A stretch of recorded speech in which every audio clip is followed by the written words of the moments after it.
one are you? Which one's you? But who's Hayden in the play? Which one are you? Which one are you? You're Eeyore. You see Eeyore on there? Right here. Way down there. That's you. Is that you? Yes. All right. Yes. Yeah, we're going to come see you. Nice. Yes. All right. So you got to do good.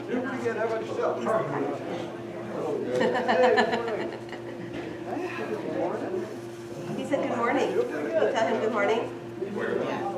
Tell him good morning. Although, There you go.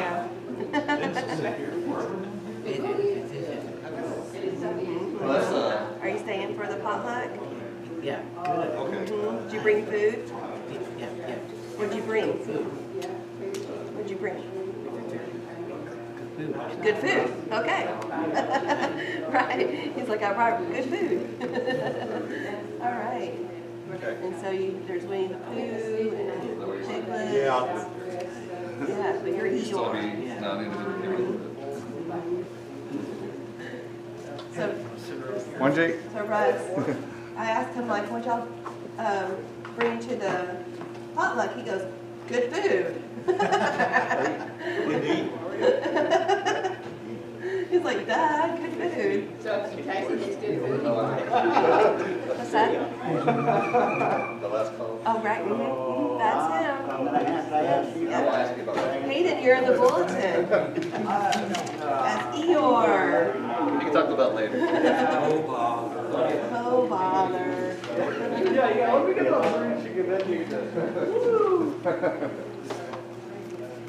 Hayden made it into the bulletin. He We're did? gonna show Hayden. Yeah. Good. Yeah, I was wondering if I could see you Wednesday. Yeah, that's Hayden. Right there. We like it, but we like it. Our, They're doing Sound of Music in February. yeah, I'm looking forward to Pride and Prejudice. They're doing that one. I've never seen that. You've never seen it? Like even the movies or anything? Oh, well, I've seen all of them, all variations of them. I love it. Stop in the middle of it. They do an excellent job.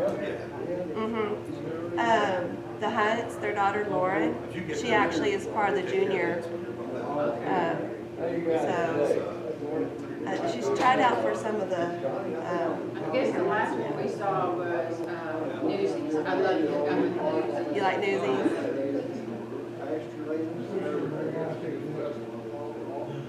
Was the last one we saw there. Yeah, they do a really good job.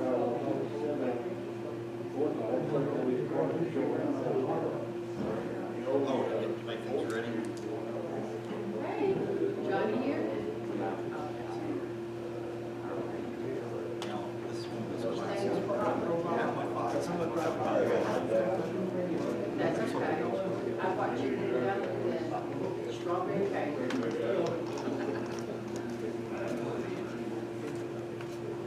Did you have a good Christmas?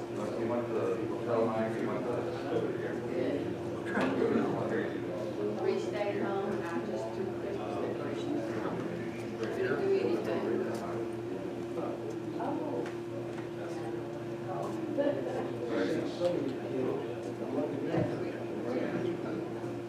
We went to Eric's house, like the one Sunday we were down the road, Christmas Eve. And we came home. I'll turn it on then. Christmas is no big thing. The kids all live far off. This will pick up if I rub it. We all do it at 4 o'clock today. Check the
still got a few people.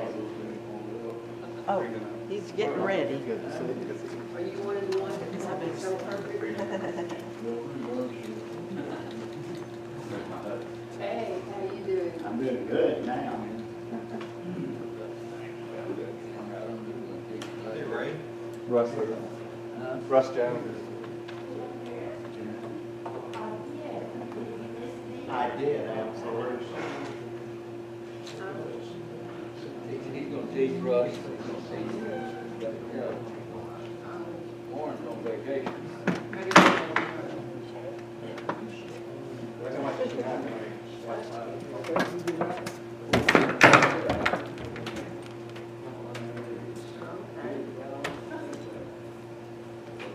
We got a few minutes. It's becoming full time, isn't it? Not yet.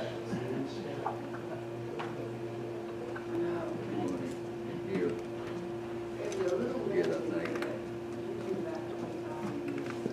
Now, there's the other classes, but I'll think a lot.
this morning we're going to be in 37 and 50.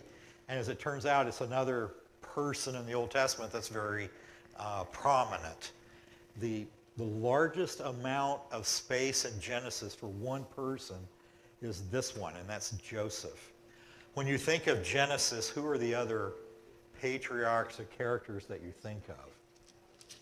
Beg your pardon? Moses. And he comes, and he writes it, right? He writes it down. Who else in Genesis? Who starts it off? Abraham's a big one. We're going to talk about him. Because to him comes the promise and the covenant. But it starts with Adam, right? Noah, down to Abraham. You know, we have others like Enoch. And then we get to Abraham. We have Isaac and all their family. We have Jacob. And then we get one of the 12 sons of Jacob. And the largest portion of Genesis, since the very end of Genesis, is spent on Joseph. So what do we know about Joseph? I don't know about you, but it was as a kid growing up in church at Bible class, it was a story I got every year. It seems like every year. You know, Joseph and his what? Coat of many colors, right?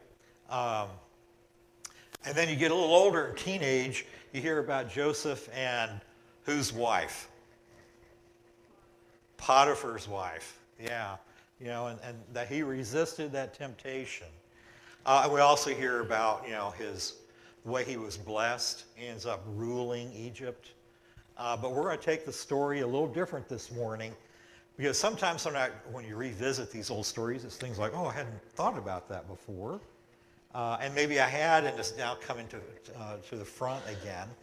So we're going to talk about Joseph more as in of those things, but how it was the continuation and the saving of the covenant and the promise given to Abraham. So we'll start there. I said we're in Genesis 37 through 50, and we are. I want to read to you Genesis 12, 1 through 3. Now the Lord said to Abram, "Go from your country and your kindred and your father's house to the land that I will show you. And I will make you a great nation. I will bless you and make your name great, so that you will be a blessing. I will bless those who bless you, and him who dishonors you I will curse. And in you all the families of the earth shall be blessed." Is there more than one promise in all that? I hear several. What will he make Abram? What will Abram become? He'll become a great nation. So Abram's not going to, he doesn't live to see this, right? This is something, it's a promise that Abram has to take on faith. And in Genesis 12, he's still called Abram at this point. His name hasn't been changed. He'll be made into a great nation. His name will be made great. So why? So that he will be a blessing. So through Abram, he becomes a great nation, and he will be a blessing to the rest of the earth. All the families of the earth shall be blessed. I will bless those who bless you, and I will curse those who dishonor you. Okay? Several promises there. That's in the original covenant with Abraham. Now, that covenant is expanded on in chapter 15, when Abram says, well, what about this covenant? And God tells him to go and get several animals and offer them as sacrifice. And it says there he split them, except the birds, and he laid them out next to each other, and he would scare off the birds of prey. It got to be night, he fell asleep, and he had a vision. And in that vision, God comes to him, tells him what he's going to do, and then there's the flaming pot that goes from animal to animal and burns the sacrifice. Okay? And then finally, in Genesis 17, the Lord comes to Abraham and says, you know, you're going to have a son. And he's not a young man. It says in that chapter that Abraham falls to his face to the ground and laughs Well, what, am I supposed to have another son at this age? What about Sarah? And he says, why don't you take Ishmael? Ishmael is his firstborn, born by Sarah's servant maid, Hagar, right? And the Lord says, no, you're going to have a son. And so Isaac comes. Now, what's special about Isaac's birth? What makes Isaac kind of different? What about his mother? Oh, she's like almost 100. Yeah, she's 90-something years old. Would you call this a miracle birth? I would think so, okay? It won't be the last time for us who are believers that there will be a miracle birth to bless the nations. And so Isaac is born that way. All right, so you come down. Isaac has two sons, Esau and Jacob. Jacob's a little bit of a trickster, right? He steals his older brother's birthright by tricking him and his father. And Jacob goes back to take a wife. You remember, he works for his father-in-law. Was that Laban? And he wants to marry Rachel.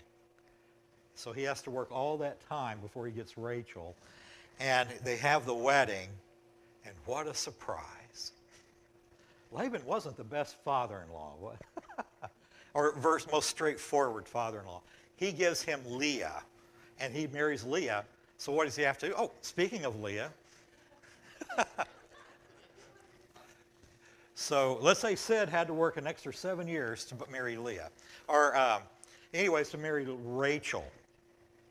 And then he gets Rachel, and then he says, hey, I need to go with all my little ones, all my children, all my servants and their little ones, all my livestock.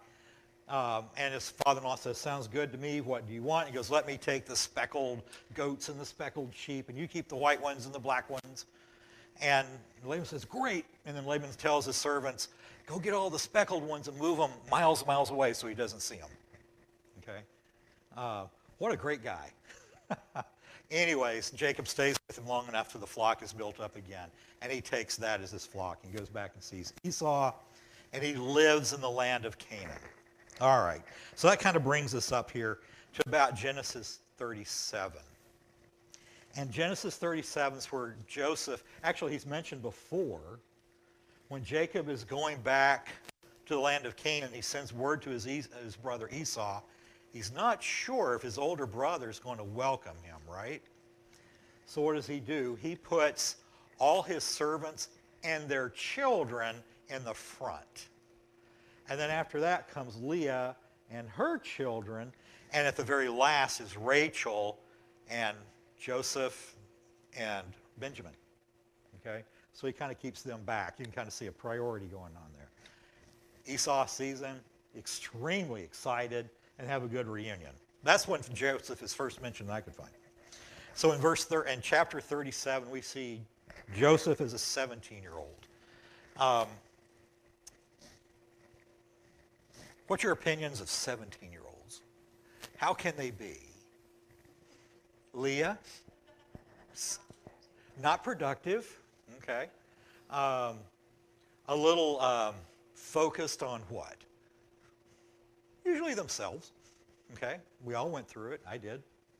And it says in chapter 37 that Joseph was 17 years old. He was the favorite of his father because there's two reasons probably, there's one reason given. Joseph was born to Jacob while Jacob was in his old age. And he was doting on him. That was his beloved son. And it was his oldest of Rachel. He had to work a long time to marry Rachel and have this son, okay? So he was invested in him.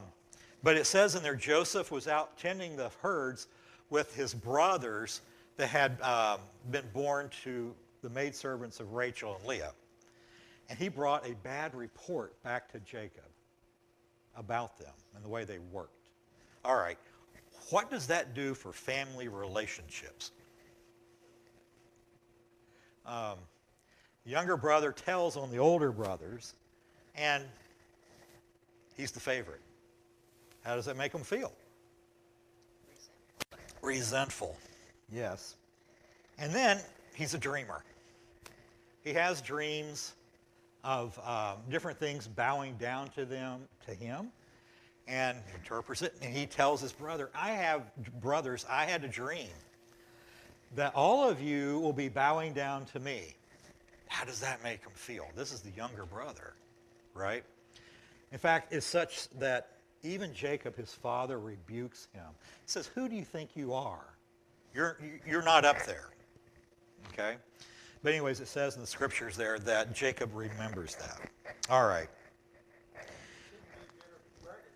Beg your pardon? Bit of a braggart, full of himself, okay? And that's the point. He is full of himself. And so Jacob, chapter 38 is an interlude. It doesn't really talk about Joseph there. It talks about Judah and Tamar. And I think there's a reason that that's put there. We'll get to it maybe in a little bit. But then we get to chapter 30. After the end of chapter 37, Jacob sends him to his brothers to go see how they're doing. He tracks them down to go see the herds. Probably has this ornate coat on that shows that he's the favorite. They see him coming, and we said resentful. How about jealous and envious? Okay? Here comes that what? That dreamer. And they say, what? Come, let us kill him. Now, the interesting thing is, this came up during kind of study for this. The words used there in the Septuagint into the Greek translation of the Old Testament, come, let us kill him, those words are used again only in one other place. And that's Mark 12, 6 through 7, in a parable that Jesus gives about the vineyard, where the owner of the vineyard is away and he's asking for his stuff, and the tenants aren't responding. And so the landlord sends his son, thinking surely they will listen to my son. And they say, come, let us kill him. Okay? So the exact words, maybe there's a parallel there. Jesus is referring a little bit back to the story of Joseph, that someone important was coming and he was being rejected. Anyways, so who saves Joseph? Tries to save him. Reuben tries to. Do not shed his blood and put it on us. Instead, throw him into the pit. And Reuben leaves to go do something. In the meantime, Judah, other brother, sees Ishmaelites, and it's also called Midianites in the next verse there, coming on camels with their wares, and they're heading towards Egypt. So he suggests to his brothers, let's sell him into slavery. We'll sell him to the Ishmaelites.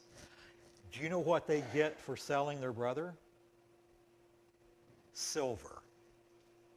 Okay? All right. So they sell him to the Ishmaelites. They go to Egypt, and there he is sold as a slave to the captain of the guard for Pharaoh, Potiphar. And so chapter 39, in Potiphar's household, in verse 3, his master saw the Lord was with him, and the Lord caused all that he did to succeed in his hands. So Joseph found favor in his sight and attended him, and he made him overseer of his house and put him in charge of all that he had. From the time he made him overseer in the house and over all that he had, the Lord blessed the Egyptian's house for Joseph's sake. How does that relate back to the covenant with Abraham? What was Abraham's promise that he was given?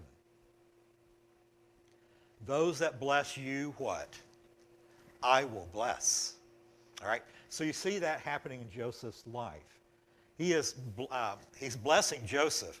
And because Potiphar sees that and sees that God is with him, he puts him in charge, and he is blessed. Okay? So he left all that he had in Joseph's charge, and because of him, he had no concern about anything but the food he ate. Now, that's the setup here. Everything's going great. Joseph, who's a little full of himself as a teenager, has been sold into slavery, and now he's in charge of a household, but he's still a servant.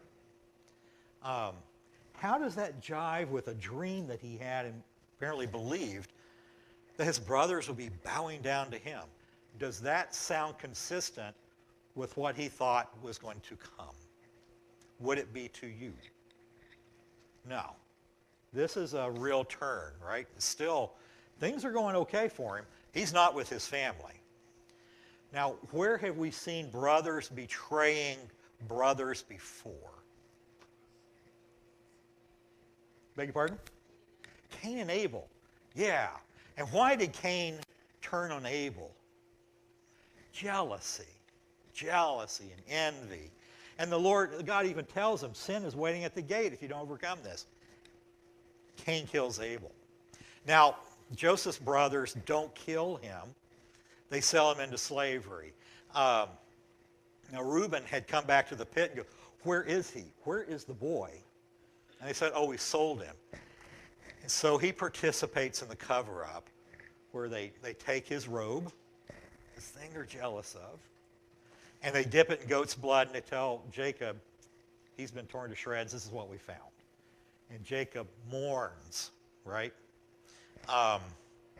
In the meantime, Joseph is over in Egypt, and we don't know exactly how long he's in Potiphar's house, but for a while. At the end of that chapter where he's in Potiphar's house, here comes the part, here's another turn. And that is Potiphar's wife. We don't even know her name. She's just Potiphar's wife, wife of Potiphar. And she wants Joseph, right? Wants him to be in bed with her day after day. And he says, how can I do this sin against my master? I'm in charge of everything but you, because you're his wife. And of course, one day when they're alone in the house, she grabs his cloak. He leaves very suspicious without his clothing. And she has it, and then she accuses him, right? She sees it's not going to happen. And his master, Potiphar, throws him into prison. Now, how is that possible? Well, it's pretty easy. He's the captain of the guard. He's over that. He puts him in prison. So you have another turn. Is that consistent with what he was thinking earlier would happen to him, that people would be bowing to him? No, probably not. But we never see Joseph turn against God for it. Everything, even when Potiphar, his wife, tempts him, he goes, how can I do this sin against my master? And God's always there, okay? All right, thoughts on it so far in Joseph's life? What are the threats to the covenant that's come so far? Cain and Abel's the big one. So you had family division, that, the idea that the people would increase, and yet Joseph, one of the 12 sons, is thought to be dead by his father. The brothers, little jealousy. Find out later, some were a little violent. Not always the most upstanding people. The interlude in chapter 38 with Judah and Tamar is about Judah's son who's married to Tamar and dies without children. And then his brother is supposed to do his duty to give the woman children and to continue the line. He refuses, and because of that, God kills him. So Judah says, oh, wait for my next son to grow up, and I'll give you him. Go live with your father. And does that happen? No. Tamar sees that this son grows and is not given to her. So she seduces Judah and has a son, 2 sons, twins. Why is that important? Why does that come in the middle of things? Ray, thoughts? Why is Judah and Tamar important? No? Who comes to the lineage of Tamar? Comes Perez, all right? And so when you go down through the genealogy of Jesus, now we're looking with hindsight, the line had to continue. It was chosen. And it was kind of like Isaac, not natural for Isaac to be born at that age. here's another example of things happening and God's using it to continue a particular line. That's what I believe, and that's looking back with hindsight.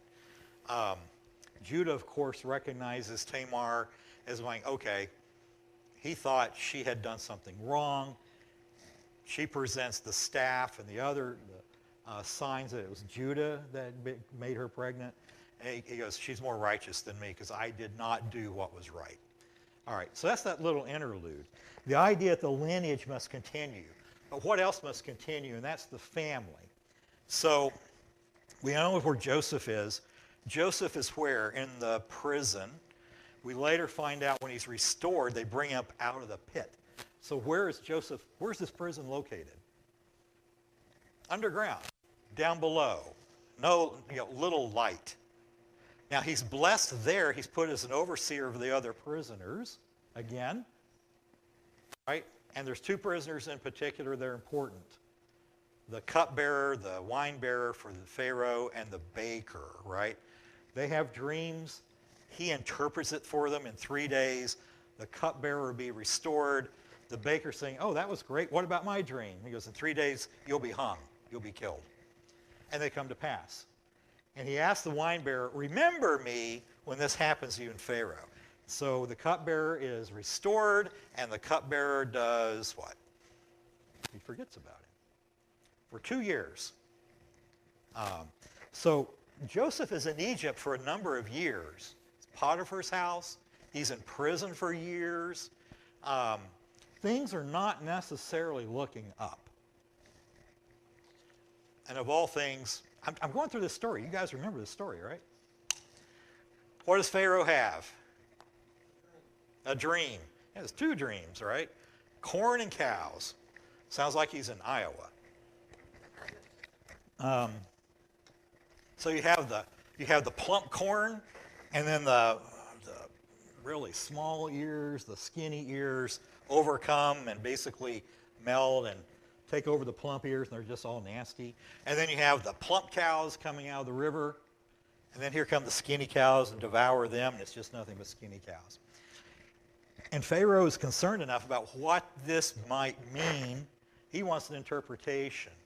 And none of the wise men can tell him until the cupbearer remembers, oh, by the way, when I was in prison, this guy did it, and it came to pass. So Joseph is brought up to interpret the dream. And it says he's prepared. He's washed. He's made to look good. He goes and interprets it. And Pharaoh says, hey, I understand you can do this. And Joseph says, no, not me. God interprets this, and I will tell you. So everything goes back to God. A little different here. Before, when Joseph was telling his brothers about the dreams, about, hey, you guys are going to be bowing to me.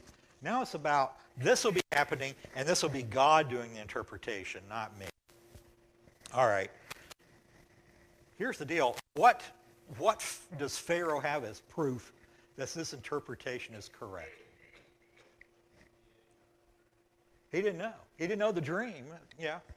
And Joseph tells him the 2 dreams are actually one message.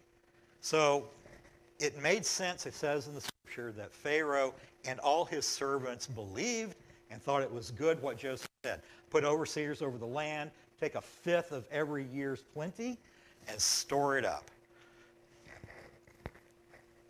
And then Pharaoh says, can we find a man like this in whom this is the Spirit of God?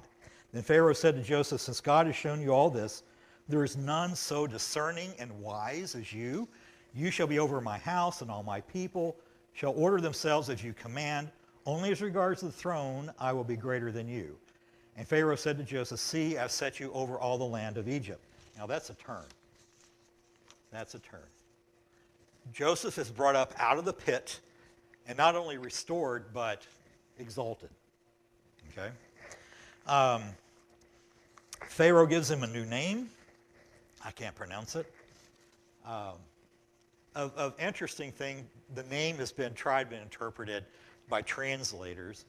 Some call it life, savor of life.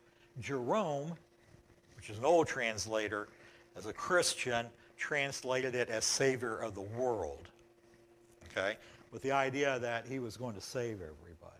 Interesting. Not only does Pharaoh give him all this, give him a new name and exalt him up, but he also gives him a wife, a woman who's the daughter of the high priest of another god. Okay? And from that would come his two sons, Ephraim and Manasseh, which would end up being what we call the half-tribes. When you say the half-tribes, they're half Egyptian. Okay? Okay. All right, and then the rest, going over it real quick, because I've been spending too much time on it.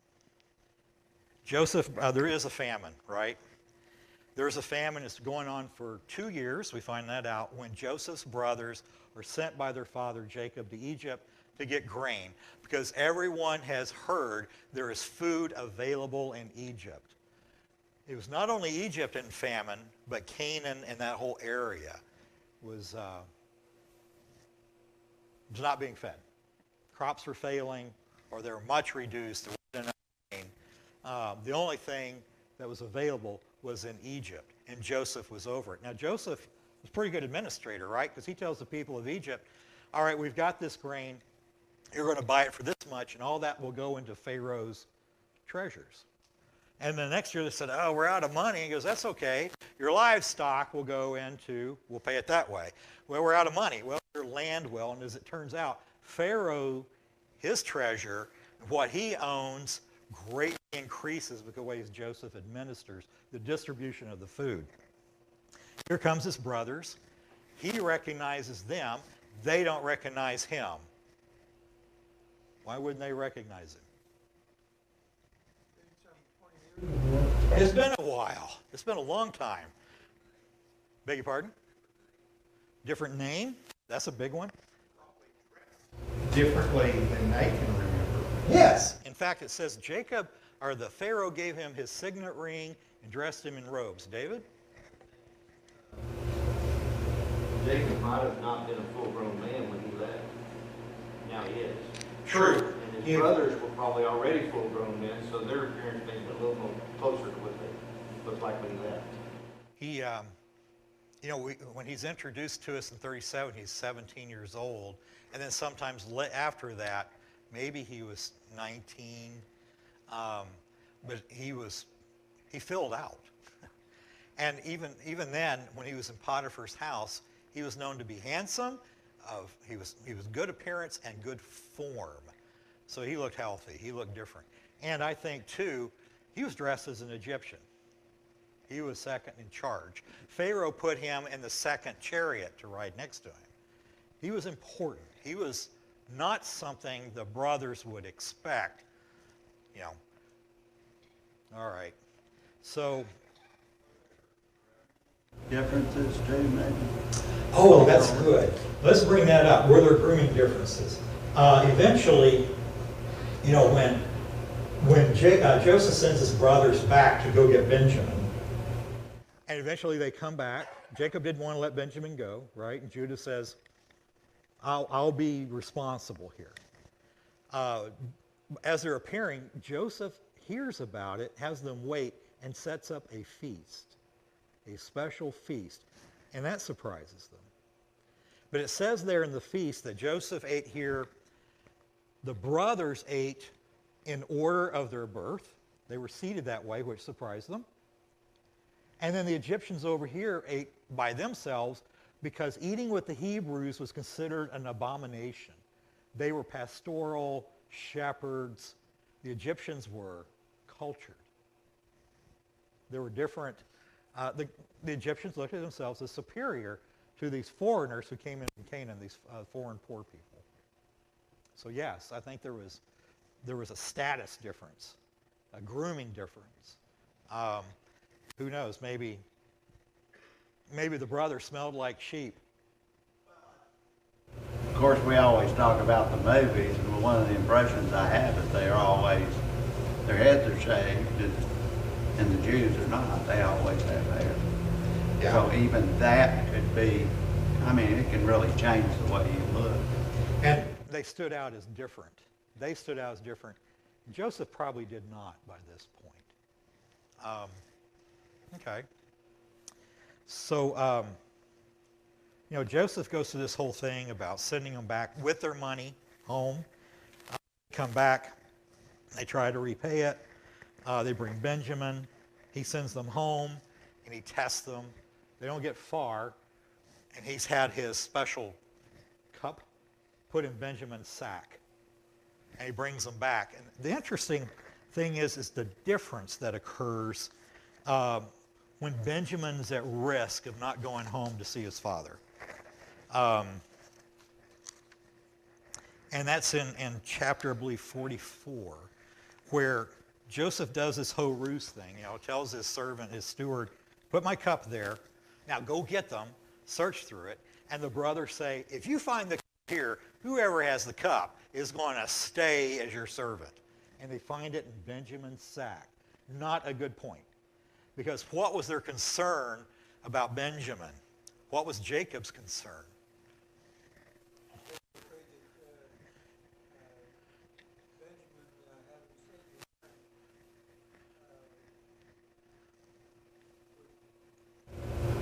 Not being able to see Benjamin will cause his father to have a heart attack. Yeah, it would kill their father. As he says when he sends them, if Benjamin doesn't come back, you will bring my gray hairs down to death. And they believed him. Now they go back. Judah, who has promised his father, I will be responsible.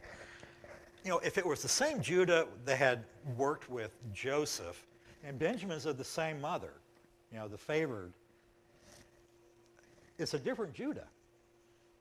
He doesn't say, okay, yeah, he can stay, we'll go back, which they would have done for Joseph, right? They're like, okay, he can stay. No. He tells Joseph the whole story, not knowing it's his brother. And he says, let me stay instead of him. I will stay. Good morning. So, has Judah changed? And that's one of the things I didn't miss when I was a kid, is like the brothers have changed. We talked about Joseph growing up and looking different. The brothers have changed and have matured a bit. And of course, they're also talking about, why is this happening to us? Why are we being accused as spies? And they say, oh, it's because of our brother Joseph's blood is on us. And Reuben, who didn't want them to do that, says, I told you so. Now we are having a reckoning for Joseph's blood. So they're feeling guilt. And they have probably felt guilt for a long time. And now they're worried about that guilt being multiplied with Benjamin. So Judah says, I will stay, take me instead of him.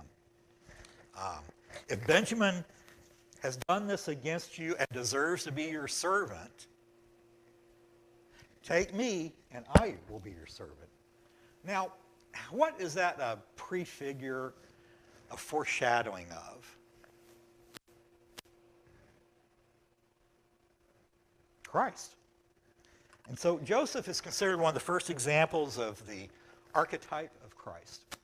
What are the similarities, the parallels, not all of it's perfect, between Joseph and Jesus? He's put over many things. Okay. He rules after what? What else happens between Joseph and his experience and Jesus and his experience? We know that Joseph was rejected by his brothers, and in the New Testament, who was Jesus rejected by? His own, right? There's a symbol between the two of them. How were they rejected? Joseph was sold for what?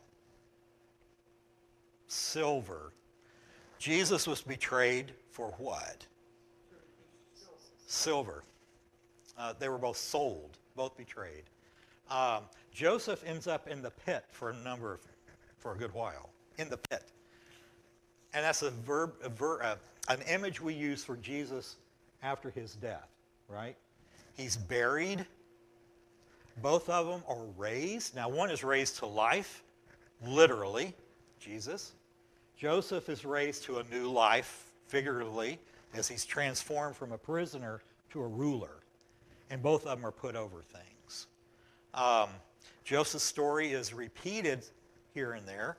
David, when he goes to see his brothers in the encampment where they're fighting the Philistines before Goliath, and he says, "Who's this against us?" His brothers are jealous and reject him. So the story of Joseph and Jesus are parallel in those respects.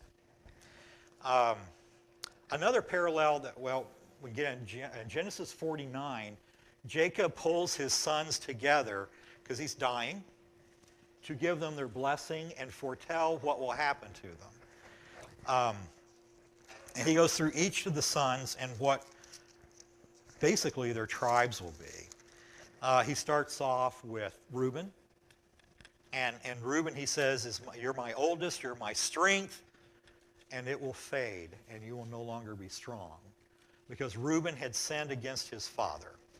And that's told earlier in Genesis where Reuben laid with one of the women of Jacob's. And Jacob heard about it and remembered it. And so Reuben will lose his status. Then they talk about Simeon and Levi. Both of them, he says, "You're violent, you've killed people, you've hamstrung oxen or cows for the fun of it. And I don't want you to be my counsel, my representative. Therefore, you will be dispersed among the rest of the tribes." We see that? Yeah. Levi never has, that tribe never has its own place. Now, Simeon does, but it's actually south of Jerusalem inside Judah. Okay? And after the northern kingdom falls, Simeon is actually in the south. They're kind of dispersed among Judah. Interesting. Now, what does he say about Joseph? Joseph, he blesses and says, Joseph is a vine that grows over the wall, okay, and is blessed, and will produce and be fruitful and multiply. Now, here's another parallel to think about. The Jews, the Israelites, in Jesus' day, well-versed in their scripture, especially the Torah, the first 5 books of Moses, and they understood Joseph to be the vine. He was blessed to be the vine, the one that would grow. And Jesus says, what about himself? I am the true vine. So it had meaning to the people he was talking to. They understood what the vine meant. He goes, I am the true vine. And if you're in me, you will be blessed. If you don't produce, you'll be pruned. So that had some meaning to them going back to Joseph. Another parallel, if you will. So Jesus, when he says he fulfills, and it talks about him in the books of the law, the prophets, and the Psalms, he's referring to all those things, including Joseph. All right. And that's something I wasn't taught as a kid. I don't know about you. Now, the threats to the promise, we've already talked about the jealousy of the brothers, the family falling apart. Another threat was famine, right? If you don't have food to eat and you starve, that's a threat to the promise of a great nation, of all nations being blessed through your descendants. If they can't eat and survive, they will be killed. So when Joseph reveals himself to his brothers, what's their reaction? They are afraid. They are thinking, have been wondering for a long time, with their guilt of the blood of Joseph. And they find out, not only did he not die, he's now the ruler, has a lot of power over them, right? It says there in that chapter where he reveals himself in chapter 45, I am your brother, the brothers are dismayed. What are they expecting? And here's the theological point of the Joseph story. So Joseph said to his brothers, come near me, please. They came near. I am your brother Joseph, whom you sold into Egypt. Okay. And now do not be distressed or angry with yourselves, because you sold me here. For God sent me before you to preserve life. For the famine has been in the land these 2 years. There are yet 5 years in which there will be neither plowing nor harvest. And God sent me before you to preserve for you a remnant on earth, to keep alive for you many survivors. So it's not you who were sent me here, but God. He has made me a father to Pharaoh and lord of his house and ruler over all the land of Egypt. Well, that's a turn. What's Joseph doing? By rights, normally, would you expect him to have revenge? Vengeance, right? He does not. Joseph has gone from a self-centered, you're going to bow to me, to a selfless God person who says, I'm doing this as part of God's plan. So he sees purpose in his life from God, and he's blessed with it. Wow. Go get my father, bring him back. You will settle here. And we find out later in Genesis, 70 people go from Canaan with Jacob to the land that Pharaoh gives them as Goshen, right, for them to settle. If it had gone the way most of us think a brother betrayed with his other brothers and family and taken revenge, would that have been a threat to the idea that descendants would increase? I think so. Joseph did not hold that against them. He forgave them.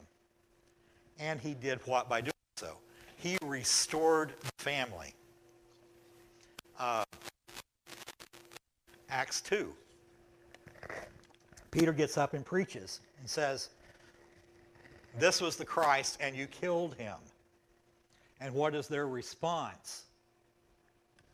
Oh, what shall we do? We have the blood on our head. We're guilty. What shall we do? And Peter, an apostle of Jesus, says, oh, you can do this. You can repent, and it's forgiven. It's another parallel between Joseph and Jesus, if you will. They're both raised to rule, and they both forgive and restore. Okay? A whole nother lesson, maybe we'll do another time, as I'm just reading up on it.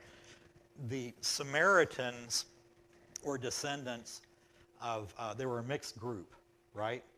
When the northern kingdoms were taken off, there was a remnant. Even Josiah provides for them. Hezekiah sends letters to them. This is after the northern kingdom has been sent off. To Ephraim and Manasseh and the other tribes. The descendants of Joseph and Ephraim had a certain name. They didn't call it the same Messiah as the Jews, the descendants of Jews did, the Judah. They had another name for it. It's in Deuteronomy, but it means restorer. And they were looking for a person to restore them. So when Jesus comes to the woman at the well, and she says Messiah, the actual word there is restore. It's a different word than what the Jews use for Messiah. And he goes, I'm him. The descendants of Joseph were looking for that person to restore them. So it had more meaning to them for that. Anyways, Joseph restores his family and pulls them together. The threats to the covenant were killing of family members, famine, possibly being assimilated by other groups and losing their identity. Well, that didn't happen. Why didn't that happen? Because the Hebrews were considered a lower status, and they were given Goshen, and they were allowed to do what they needed to do. The other thing that came to fruition as a result of Joseph and God working through him, 70 people enter Goshen. 400 years later, how many people come out? 2 million or so. Yeah, quite a few. All right, so, yeah, and they come out richer than when they went in, right? God predisposes them to give them all the jewelry and the valuable things. So that's Joseph. He is an archetype, if you will, before Jesus. A good story. We always like sequels that give us the same kind of story when you see it over and over, except Jesus fulfills it.